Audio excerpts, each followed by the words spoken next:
28तम पंचायत स्तरीय कलाहांडी उत्सव घुमुरा 2026 केसिंगा ब्लॉक अंतर्गत विभिन्न पंचायत रे पालित हो जाइछि। सेहिपरि उत्कल ग्राम पंचायत सरपंच मीरा कुमार अध्यक्षतार आज उत्कल ग्रामर मां डहकागुड़ी को समिति सभ्य तीर्नाथ माझी निर्वाही अधिकारी मनोज सबर जीआरएस मल महापात्र और समस्त वार्ड सभ्य सभ्या मेंबर प्रथमे मशाल शोभा यात्रा धरी चाचा नेहरू विद्या मंदिर स्कूल सम्मुख में पहुंची। कलाहांडीर ऐतिहासिक संस्कृति परंपरा लोकनृत्य लोकवाद्य और संगीतर समावेश को आकर्षण करुछि। पंचायत स्तरीय कलाहांडी उत्सव में केसिंगा बीडीओ जन्मजय स्वाई मुख्य अतिथि भाव अनेक पंचायत रे जोग देइथिले। एथिसहित देवगां ग्राम पंचायत ठारे सरपंच डंगुरधर पट्टनायक अध्यक्षतार कलाहांडी महोत्सव पालित हो जाइछि।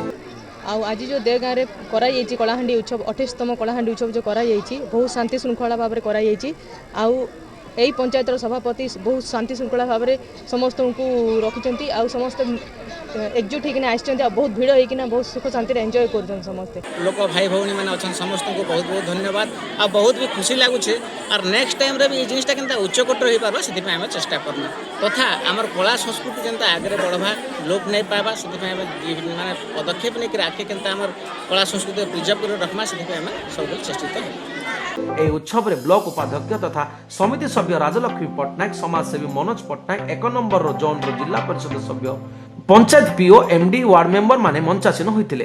एही कार्यक्रम परिचालना सुधीर नायक करथिले। एही उत्सव में विभिन्न प्रकार प्रतियोगी कृतित्व हासिल करथिबा सम्मानपत्र दे सेमानकु सम्मानित करा जायतिला। एही सहित गणमाध्यम प्रतिनिधि और मान्यगण्य व्यक्ति मानकु मध्ये सम्मानित करा जायतिला। प्रथम स्थान द्वितीय स्थान तृतीय स्थान अधिकार करछन्ती सेमानकु पुरस्कृत मध्ये करा जाउछि।